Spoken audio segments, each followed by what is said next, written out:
This is the Debunking Economics Podcast with Steve Keen and Phil Dobbie. The Archives. Episode 369. Better the dollar you know? This is all about interest rate differential. You notice that the moves over the past month in the FX space is predominantly driven by interest rate differentials. Dollar yen, for example, dollar renminbi, for example. It's all simply because the interest rate differential are moving strongly for the dollar. This is the Debunking Economics Podcast with Steve Keen and Phil Dobbie. Well, that was analyst Heng Koo Hao talking on CNBC, but it could have been any analyst anywhere right now because he is saying what everyone knows, that the US dollar is doing well now because bond yields are so high in the US compared to many other parts of the world, and that can create big problems for the rest of the world. A strong dollar is not good news, so what damage can it do? And is it time to ask again whether free-floating exchange rates are a good thing or not? That's this week on the Debunking Economics Podcast.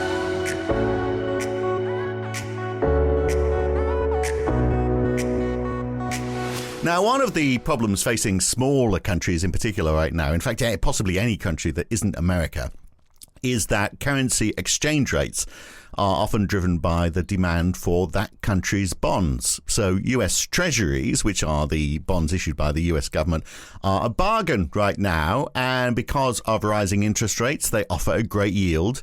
And the time to buy them is just before the interest rates peak and then yields start to come down, because that is when you're going to pay the least. So lots of money is flowing into the US to buy up bonds and maybe shares too, if it looks like the economy is recovering, which people seem to be assuming. So the US dollar goes up for all those reasons. Every other currency relative to the dollar goes down. So for lots of countries, particularly small countries, that pushes up the price of imports. And that means prices go up and, hey presto, more inflation for those countries, all thanks to America. That's the state we're in now. It's a bit of a problem, isn't it, Steve? It is a bit of a problem. And it's quite ironic in some ways, because one of the side effects of the Bretton Woods Agreement, with the Americans making the stupid decision to overrule Keynes and make the American dollar the currency for international trade rather than the made-up currency that Keynes wanted to use, the Bancor, is that, as Yanis Varoufakis points out, that necessitated America running a balance of payments deficit, because otherwise you couldn't get American dollars in the first place, even in the trading system.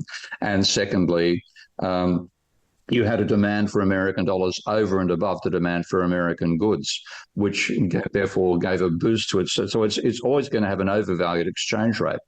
And now we're getting extra curly. Yeah, we're getting extra curly, but it's also the factor that so much trade happens in US dollars.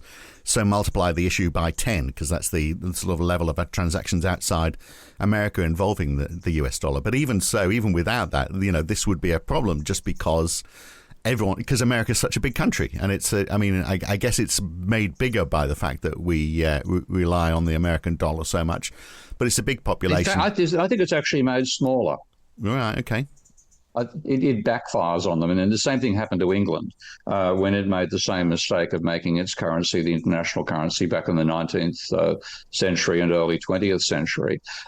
Because, as I said, if you have a demand for your currency which exceeds the demand just for buying of goods and services, and as you say, a huge amount of this demand anyway is for financial instruments. It's not for physical goods, but just on the physical goods alone, because you need American dollars, not just to buy American goods, but to buy German goods and French goods and Chinese goods and so on, then you have an overvalued exchange rate. And what that means is your American manufacturers are competing at a price disadvantage to the rest of the world. Yeah. So this benefits your financial sector, your Morgan Stanleys and your Vampire Squids and everybody else, makes a literal killing because they've got an overvalued currency with which they can buy assets in other countries, and then that leads to the American financial sector taking over the planet. But the American manufacturing sector gets decimated by this. But this whole bond issue and the fact that it looks like, everyone is now talking soft landing for America. I mean, Europe looks as though it's a bit of a basket case. No one's quite sure what's happening with China. Australia seems to be doing okay, but, there's a bit of a worry that maybe, it's going to fare worse in the not too distant future. America looks like a safer bet to lots of people. So, if you are investing outside America, perhaps it's a bit of a risk. I mean, I'm talking about investing in financial instruments.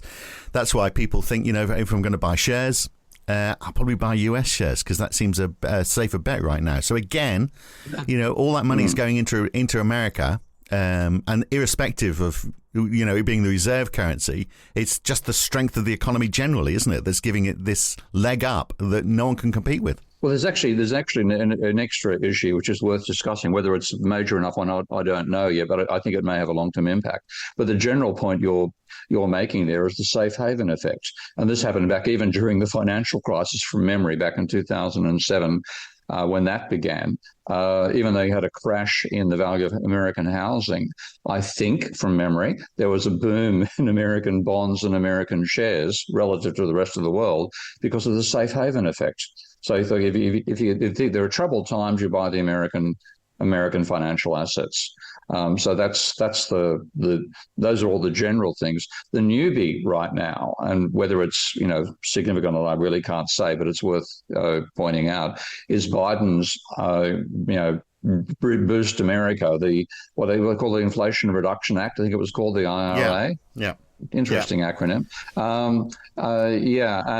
Which is a slug of government money which is being pushed into the economy, it's interesting because people are actually saying that this is, part of the smoothing over for the US economy. I mean, even, quite hardline monetarists are saying, well, actually, this is helping America. Because American firms are investing in America. It's a huge part of the denigration of the American manufacturing sector was the relocation of production to initially other third world countries, but ultimately China, in search of cheap wages. And that's all the comparative advantage nonsense is just nonsense. It's not what's going on at all. There's no reallocation of capital going on. What the American corporations are doing is taking advantage of cheap wages. Other countries will find it hard to do that, of course, because if they do that, they're going to have to borrow a great deal and buy stuff in to build infrastructure or whatever. And they've got a weaker currency right now because of the dollar strength. Yeah. We get back to that argument. So you've got a whole lot of factors right now mean that, as you say, the fact that we have floating exchange rates and that the American currency is the currency for international trade is a problem for a fair bit of the world, including, to some extent, America. And yet, Friedman said floating exchange rates would sort out the terms of trade. If one currency went too high, their goods would be expensive. They'd sell less of them. That would give someone else a chance. I mean, what could possibly go wrong with that? I mean, if my currency goes down, I'm instantly going to set up a new industry, Steve, and start making the most of the opportunity then and close it all down again when people buy too much and the currency goes up in value. I mean, it's one of those instantaneous things, isn't it? It's so simple to shift out of one industry into another. Turn your sheep dips into blast furnaces. What's the old biblical thing? Thou shalt send their swords into plowshares. Simple. Yeah. All you've got to do is stick them in the ground and attach them to a horse and drag it along, and you can, rather than killing people, you can plant crops. It's garbage, and this is one of the reasons I find neoclassical theory so bloody annoying. But that is why that whole reasoning by Friedman is the whole reason that we've all accepted the idea of floating exchange rates, though, isn't it? That it will sort out, it'll balance itself out. There's more to it than that, because the modern monetary theory is also in favour of floating exchange rates, and we'll have a talk about that at some point. But the basic idea was that the reason for balance of trade imbalances, so you have some countries having permanent surpluses, relatively speaking, others having permanent deficits, was because we had fixed exchange rates. Here's this terrible government system intervening in the market. Let's open it up, let the market work it out. What will then happen is price changes will eliminate quantity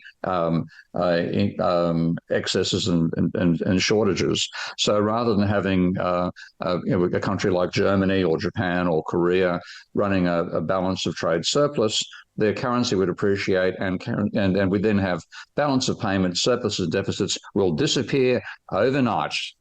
And of course, this night has now lasted for 60 years. Well, of course, I mean, the innate problem is that some countries have just got a natural advantage, particularly those with oil or cheap labour or lots of people. So China has a massive trade surplus. Of course, so does Russia, Saudi Arabia, the UAE, Norway, Australia, Qatar.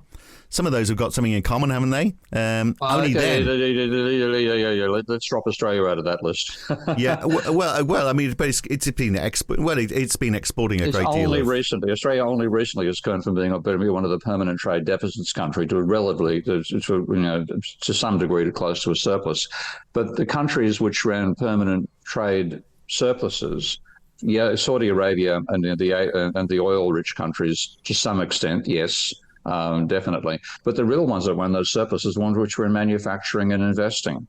And I think this is the reason that the flaw in Milton Friedman's apparently sensible logic is that if you have a company, let's work at the company level now, if you have a company which is exporting dramatically, let's say it's making automobiles. Let's make up a car. Let's call it Toyota. Well, I like that name. Yeah. Did you just come out with that off the top of your head? Name? You reckon it'd work? Yeah, I think so. You reckon it'd work? Okay, call it Toyota. Okay, so Toyota decides to make absolutely cheap cars, which taps part of the market the rest of the Americans aren't bothered with, and therefore start selling substantial exports of cars to America, which Americans and Australians, I'll add, because I remember this as a school kid, laugh at them because they're so tiny and tinny and cheap.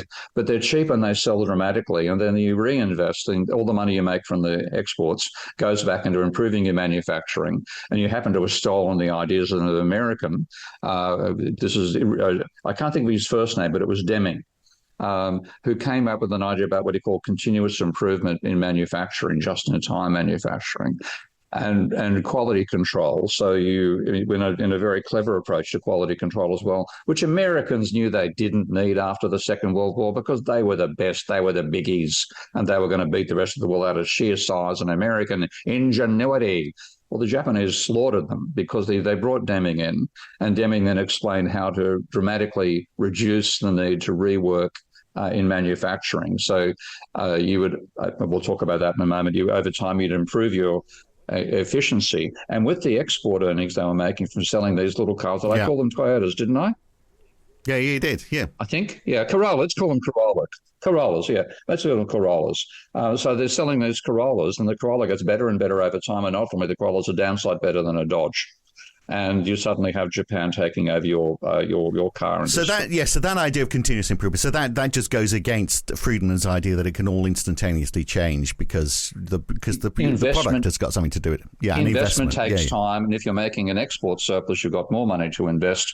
Whether that could be generated by your government or not domestically, which is the MMT case. You are generating it yourselves by export revenue, and therefore you expand and you plant over time, you improve its efficiency, you improve the design, and you get a permanent lead on the rest of the world, which you then squander, of course. That finally happened during the bubble economy days.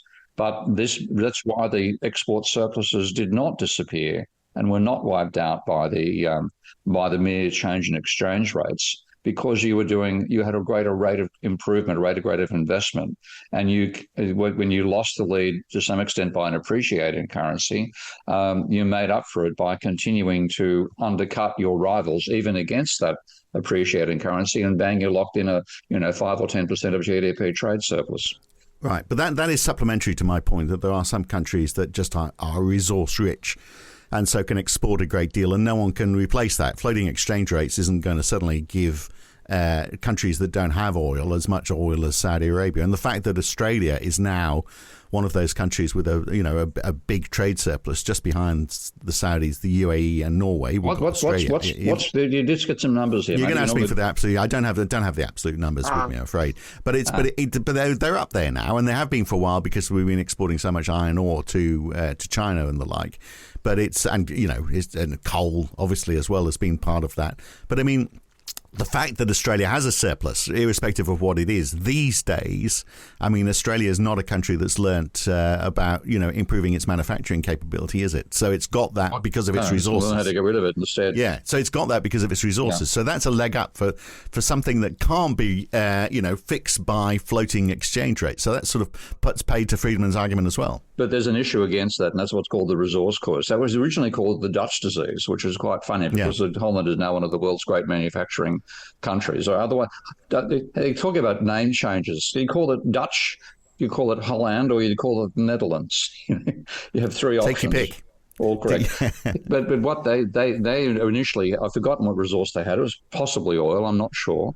And, yeah, I think it was, wasn't it? Yeah, and what you then had, because that meant you had an overvalued exchange rate from what was happening with your resources, it meant your manufacturing sector found it competing with excessive prices, and it couldn't. Its price was too high to compete against other manufacturers. So the resource curse is seen as a reason as to why you didn't get industrial development in a lot of those countries. Now, it doesn't have to. And then you hollow out the economy which Australia may well find. Yeah, on the other hand, it doesn't mean you have to have that happen, because Norway is the classic example of a country that turned its export surplus from a raw material, the oil, North Sea oil. It turned that into a reinvestment in both its infrastructure and its manufacturing. So most of the equipment made to mine that oil is made in Norway, and they then export to other oil-producing countries which don't have their own manufacturing sectors. So Norway has industrialized it. So the resource curse is not a necessity, but it's an outcome of stupid policy. And on that front, Australia has a near monopoly. So the country with the largest surplus largely from manufacturing rather than being a resource-rich country, or maybe Norway's part of that. But then you also get Germany, but it's been helped, of course, by the valuation of the euro. So again, the floating exchange rate doesn't apply here because the euro is held down by other less productive European nations. So that's giving Germany that leg up in that it's not doing so well now, but I mean, historically, it can produce stuff at a lower price than it normally would because the euro has actually sort of interfered with Friedman's argument, hasn't it? That's only happened since 2000 or 1999, when the euro came into originally virtual and then physical existence. So before that, Germany was running a trade surplus. And the same basic idea, they were industrializing and developing and technology, even if it ended up being destroyed after the Second World War, which itself is seen as one of those positive negatives, because when everything has been bombed to hell, what you invest in, when you finally can invest, is the latest technology. Yeah. And you then get a lead, again, in technological terms, over your rivals. So, and then the euro just cemented that, because it meant that rather than being valued in a currency which was affected by that, it's valued in a currency which included Greece and other countries that didn't have an industrial sector, and therefore got a price advantage out of the so-called floating exchange rate. Yeah. So which car was it? German car. They had the tagline in their English advertising, Vorsprung durch Technik, which actually means progress through technology. Is the translation for it, which is pretty much what you're talking about, isn't it? Just continual improvement through technology, through investment. A whole lot was it Mercedes or Audi? It was actually. Your Audi, okay. Okay. Yeah. Well, and that's the thing. When you focus on an industrial development, then you can get an advantage out of the technology improvement that you get and out of non-price competition. This is the other thing which neoclassicals have no effing idea about. That most of the competition that works is not producing exactly the same thing in your rivals at a lower price. It's producing something different than your rivals at a similar or maybe even higher price, and tapping into a market that they therefore lose out on because your thing is better than theirs. Yeah, yeah. What I love about the that Vorsprung durch Technik is that they use that as an advertising slogan in England. I think they did in Australia as well. No one bothered to learn what it meant. It just they felt confident because it was German. And we're in that state, aren't we? You think if it's made by the Germans, it must be, it must work. And so they've built that credibility, which, you wouldn't necessarily think about cars from England or even America, for example.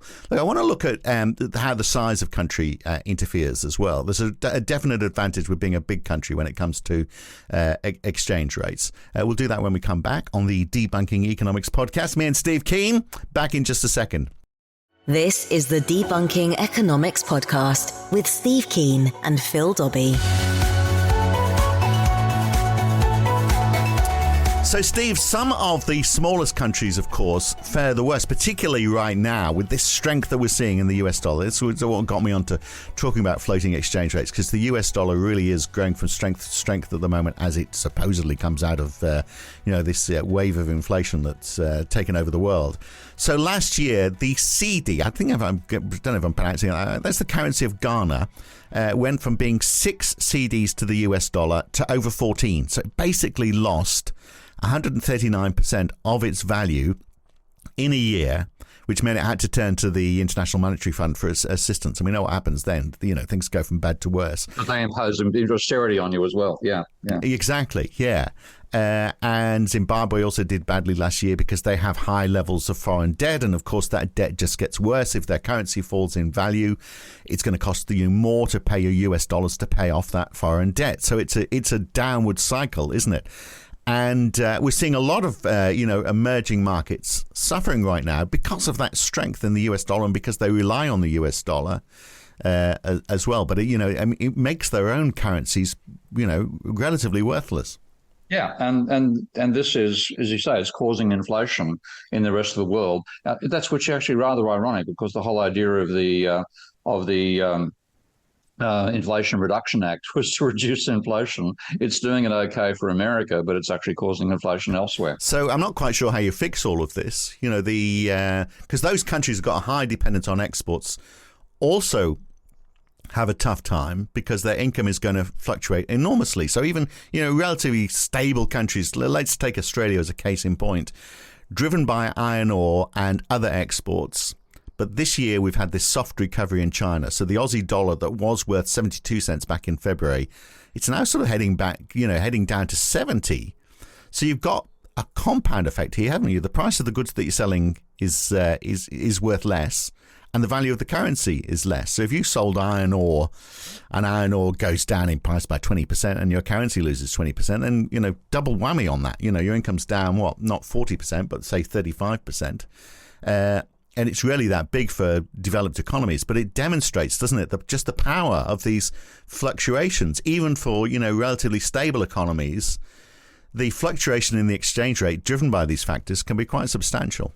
Yeah, and I think this is the issue which, with floating exchange rate, all this is supposed to be eliminating the physical imbalances, but they're still there.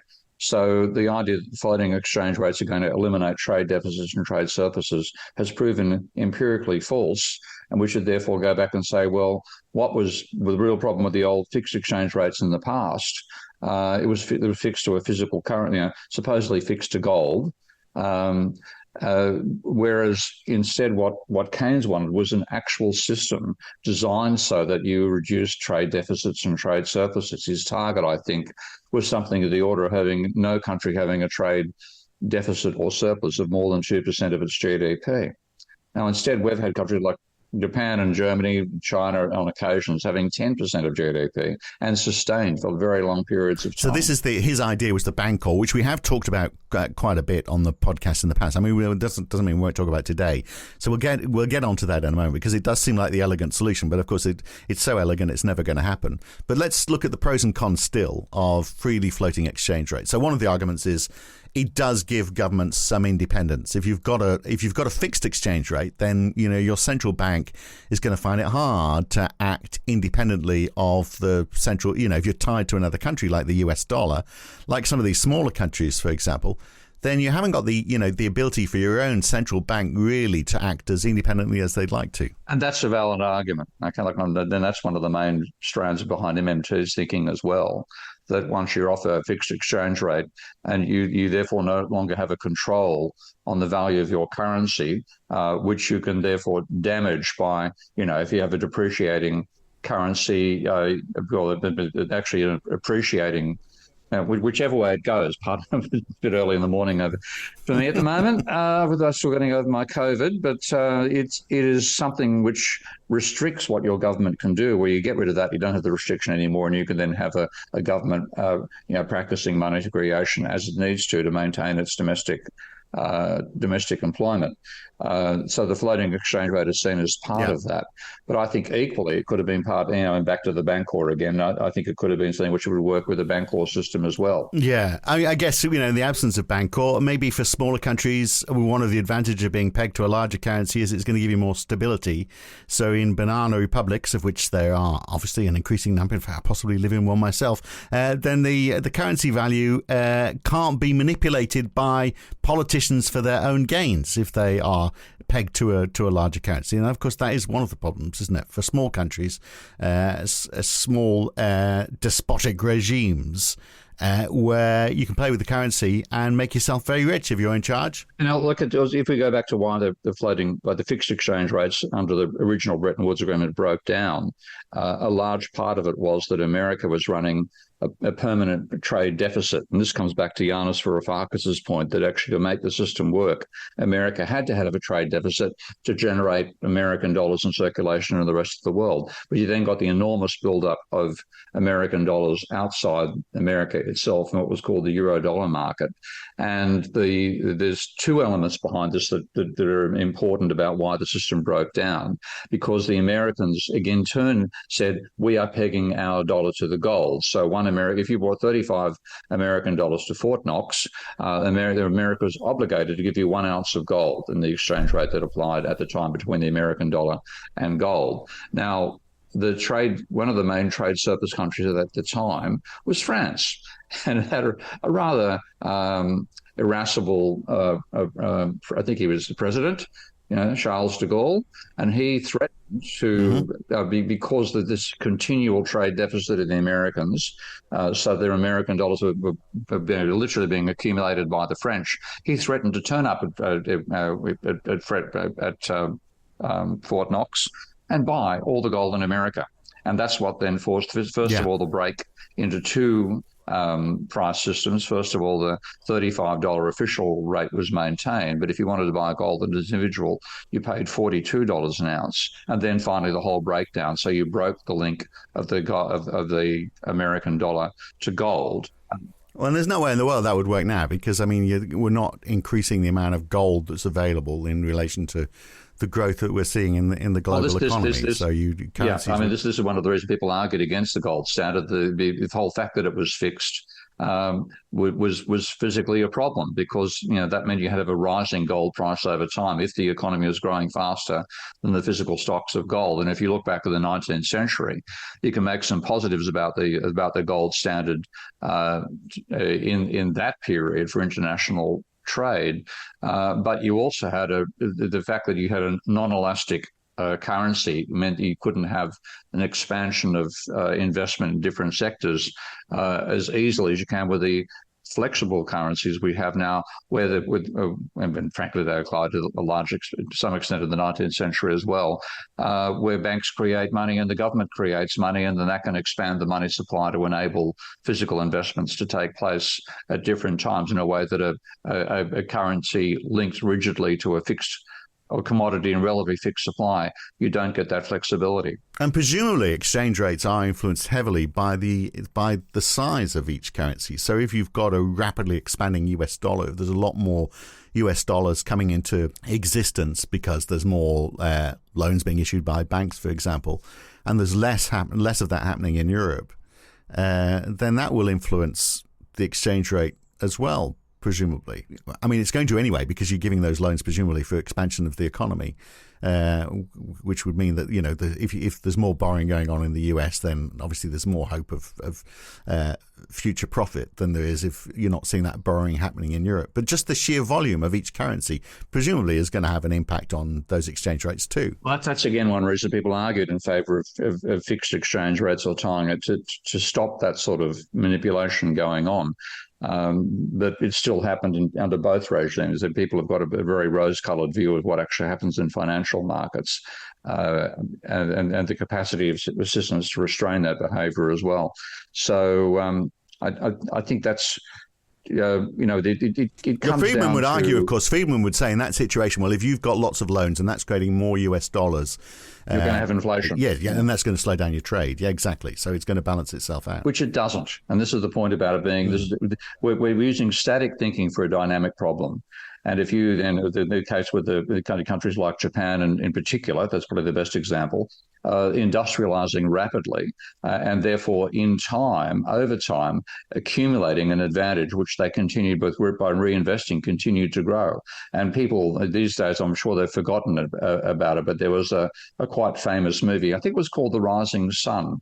I think I had to do Wesley Snipes or it must be Wesley Snipes. There's too far back in time for Will Smith, and I think Sean Connery in it. And the idea was the Japanese were going to take over the planet commercially. And like right up until 1990, that looked like it was going to happen. And what actually stopped them was their own domestic, what they call bubble economy, collapsing. And as it happens, because Japanese corporations finance themselves largely through debt rather than through equity, even though the banks they borrowed were tied up in what they called the currencies system, which meant the bank was sort of part of the same system of share ownership as the companies to which it was lending. Those companies were so saddled with debt that they could no longer invest. So the advantage they got over technological advances were crushed by its own financial sector. And the days when everything was Japanese and everything was you were going to lose out to the Japanese over time, it disappeared. And so most people are too young to remember Walkmans, but I think I'll call the company Sony in that case. So that sounds like a reasonable name to use. Sony Walkman everybody had a Sony Walkman. Then they had Apple MP3 machines or the iPod. And so the Japanese managed to shoot themselves in the foot by financial speculation, which crippled their industrial sector. If only we were all still using Walkmans and getting our tapes chewed up in the playheads and having to take pulling the tape out to try and find out where it is, and then to fencing a pencil to feed it back in again. You had to have a pencil handy so you could wind it. Oh, everything was so convenient. So the other issue, of course, is the speculative nature as well, because the moment you've got floating currency markets, then you've got all the speculation that goes with that, which can be quite damaging. Which is why, China allows a floating exchange rate, but it's limiting the range of movement in a day. They try and sort of influence the direction, so markets can still move up or down, not quite as quickly. But this whole speculative nature obviously just throws more fuel onto the fire, doesn't it? If the US dollar is doing well right now, the US dollar does even better because everyone's going, look, buy the dollar. Yeah, and in fact, I've got to throw out here one of my good mates, John Harvey. I think he calls himself the cowboy economist. I'm not sure, but John did a very nice presentation ages ago when I was at Kingston University, where he said that the conventional thinking about what sets the price of money, the currency in international markets, is all about the supply and demand for its goods. Okay, so you say you need, you'll get an increasing price for the British pound if the British exporting more goods, and therefore the British pound will appreciate. But he said he drew that on one side of the whiteboard, and then right over to the other side, and from the left side to the right side, and then said this is where the supply and demand actually is, where the actual volume of currency speculation is about 20 times the size of the actual currency needed to buy goods and services. And that's what's setting the value. And it's got bugger all to do, relatively speaking, with the actual industrial performance of your economy. So what about the idea of, well, let's talk very briefly about the Bancor then. So the whole idea of the Bancor was Keynes's idea that we would have in effect a global trading currency, so we as the reserve currency. So we'd all keep our own currencies, but we trade in the Bancor basically. And the idea was they would be issued proportional to each economy's size initially. So in the case, of course, America would have got the largest share by far. But then if you ran a trade deficit, you'd run out of Bancor. And because you're running out of Bancor, you didn't have to borrow Bancor from what the International Monetary Fund was supposed to be, which was an international clearinghouse for the currency system, rather than what it's become, an enforcer of neoclassical orthodoxy and austerity. But the fact that you were running out meant you'd have to borrow, and at some point you'd be forced to depreciate your currency and then with that depreciation, along with the time issues that are still involved there, ultimately you would hopefully correct your trade imbalance, and you would then be able to sustain the new value you had of your currency relative to the Bancor.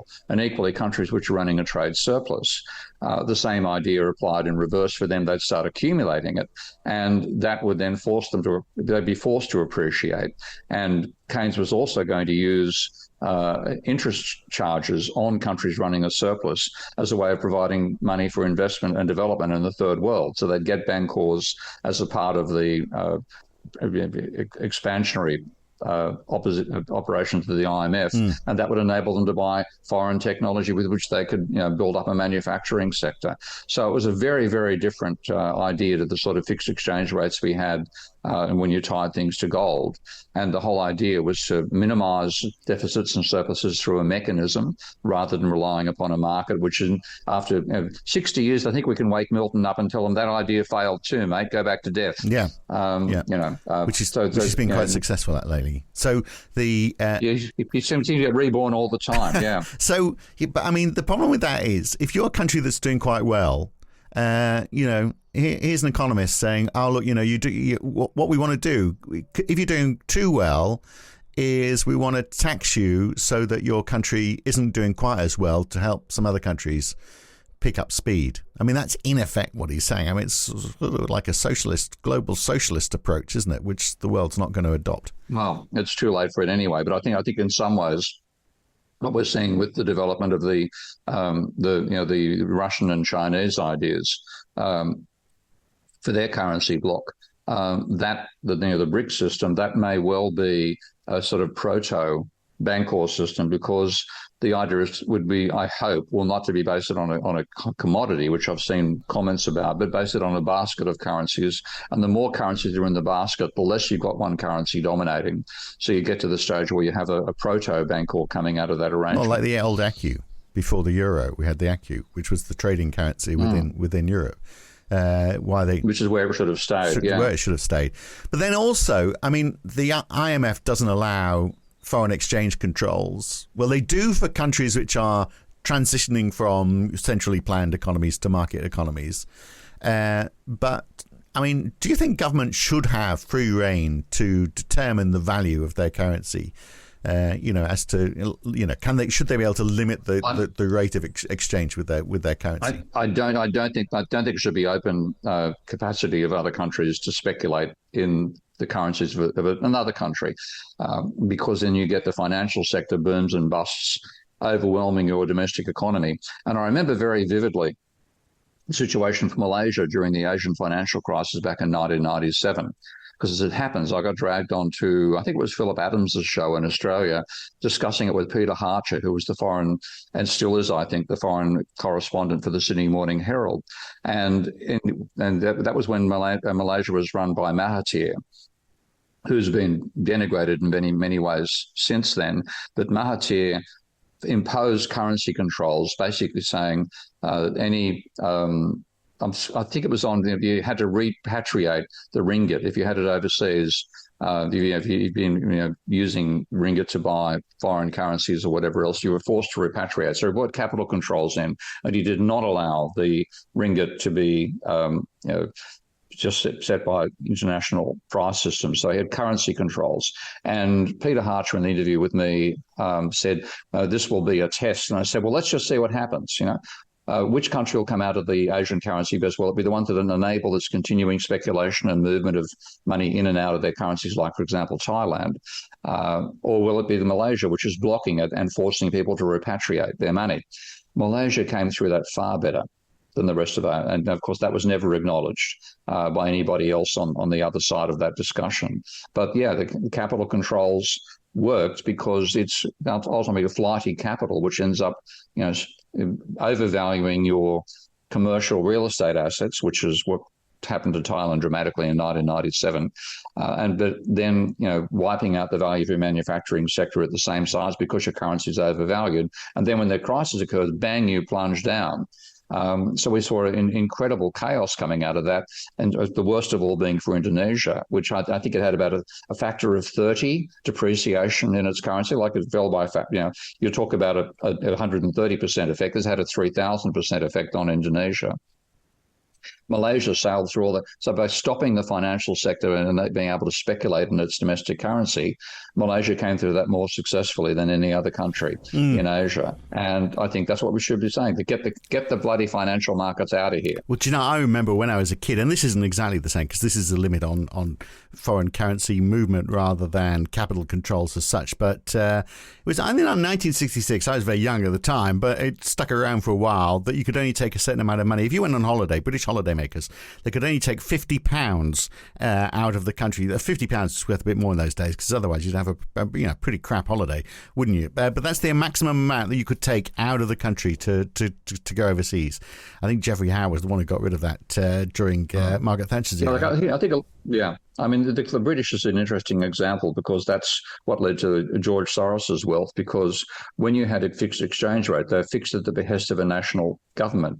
And national governments had an incredible resistance to devaluing their currency. But if you were having a trade deficit, then you were being pushed in that direction by the whole fixed system. And what Soros did was say, well, the British are going to be forced to devalue at some point. And with the fact that he could take levered money, could borrow money to speculate in the British pound, that is speculating it's going to fall, that actually caused the fall. And that's where Soros's money came from. But one thing but that's the other fascinating thing is that, and this is back in 71 to 73, I think it was, America, when you finally broke with the gold standard, so the whole idea of being able to convert those dollars at Fort Knox was removed. The American corporations themselves, multinational corporations, were investigated by the United States Congress to say, did their behaviour have any impact on precipitating the break with the gold standard? And the answer came back with some extremely good research, yes, because what they did was they changed their length of terms. They didn't actually speculate, but they said, oh, look, if you owe us money in, because we're expecting the American dollar to devalue. It's so long back, I've got to remember the direction, but say expected it to fall. You wanted to be paying immediately. But if you, in other currency, were expected to rise, you wanted to hang on to that money as long as possible. So you extended the terms. And simply changing the terms of, from 14 days to 28, or from 50 to 15 days, the volume that had actually precipitated the move by the Americans to break the gold standard. So the capacity even of multinationals, not strictly the financial sector, but companies with operations in multiple countries, to be able to manipulate their bank balances in those countries, that it was actually a precipitating factor in the breaking of the gold standard. Yeah. And there's two dimensions to this, aren't there? There's the sort of the longer game, and then there's the day-to-day fluctuations, which are driven by speculators. So, there's the difference between exchange controls, like those, I was talking about with British holidaymakers, and capital controls, which is what we've been talking about, where you control the flow of capital, and you do that through taxation or, to try and protect industries, however you're doing it. But that's going to have an impact on the exchange rate long term, isn't it? Because you'd assume that protectionism is going to encourage more of a net flow into the economy, because you're going to get investment into the economy, and you're going to sell stuff overseas and buy less in. So you're going to, the reason you're doing it is obviously to try and improve your balance of trade. But that isn't going to control day-to-day fluctuations. That is going to be down to the speculators. But also, I mean, if that is a successful strategy, wouldn't everybody be doing that? And who wins? And that's one of the reasons Keynes put the Bancor forward, because he said if you let it at this level, everybody's going to be trying to get a game on somebody else. The only way to eliminate that is to have a centralised system that eliminates the problem at the source, rather than letting countries, pursue bigger than neighbour type policies. Yeah, well, and it would become just not as innovative, so we're going to have to be more protectionist. And then it's a race to the bottom in terms of that, isn't it? I mean, protectionism, I can see the argument in favour of it, but if everybody is just becoming more and more protectionist, then the world just ends up with however many countries all with their own domestic economies, which you might say is not necessarily a bad thing. But in this this fluctuation in currencies, I mean, is this why Bitcoin has become so popular? Because if you want to speculate in currencies, here's a currency that's not driven by government policy or geopolitical events or the terms of trade for any particular country or currency. It is just pure in that sense, isn't it? Pure Ponzi, perhaps, but it is not hindered by anything else. So presumably that is why currencies people have gone and said, yeah, Bitcoin's the right thing for us. Well, I mean, that's the whole libertarian appeal of the Bitcoin. I mean, Bitcoin brings in another issue about what is the nature of money. because when you have the way money is defined, it's a means of exchange, a system of accounts, and a store of value. Now, what Bitcoin emphasizes is the store of value side of money, and that actually affects the exchange side of money, because if you think it's going to continue appreciating, you don't want to spend it. I would love to. I mean, I should have bought. I had the option. Max Kaiser and Stacey Herbert told me I should buy Bitcoin when I think it was 10 quid a Bitcoin, and I could have bought 100 of them, no problem, and afforded to lose money. Of course, they would be God knows how much now because of the appreciating going on. But what it means is people don't spend. And I would love to meet up with somebody who bought a hamburger or bought a pizza for 100 Bitcoin sometime in the early days and see what their limit is, because mine is not taking advantage of an opportunity. Theirs was giving away something they should have hung on to. So it actually becomes an anti-exchange system. Yeah, it's just another financial instrument, isn't it, ultimately, in the end of the day? People touting it are just real estate agents just selling Bitcoin rather than houses. It's exactly the same, isn't it, really? Virtual landscapes. So, okay, we're almost at the end here, really. I feel like we've covered some of the problems without the solutions, except for the fact that should governments, I mean, if we're not going to go down the whole road of going for the Bancor, should governments be able to take control themselves as to, should they be able to impose capital control? Should there be that element of protectionism? Or is the IMF right that no, it should be free-flowing, otherwise it doesn't work? I'm on the side of the countries on that particular front. And they're like, yes, okay, you're going to get corruption out of it. But the IMF is dominated by neoclassical economists, and anything they touch turns to lead, including gold. That they're sort of the world's reverse alchemists. Get them out of the way. So if I've got a choice between corrupt national governments and a bloody IMF with its focus on austerity, I'll go for national governments anytime, because at least they have got some relative concern for the fate of their own people. But presumably you could put some sort of constraints on it. You can go so far, but not all the way. There could be some sort of agreement as to that the world could get together and say, well, okay, you can have capital controls, but only to a certain extent, perhaps. Well, I'd rather have focus on reducing the size of the financial sector, because, as Keynes said so well, so many decades ago now, when the development of your economy is a byproduct of the activities of a casino, the job is likely to be ill done. And there's certainly been an ill done job over the last 70 years. So maybe China has got the right idea then, in terms of saying, well, okay, let's control just the variation within our currency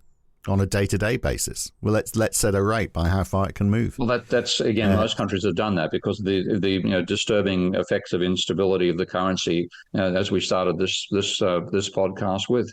So yeah, the idea of a free-floating exchange rate had such negative consequences that most countries have tried to limit how far those can move. Right, which of course, a lot are doing through the actions of central banks, buying and selling their own currencies and issuing of bonds and so forth, all that sort of thing. Yeah. Which I guess is fair enough. But the question is, should we have constraints on that as well, so that it is more of a level playing field?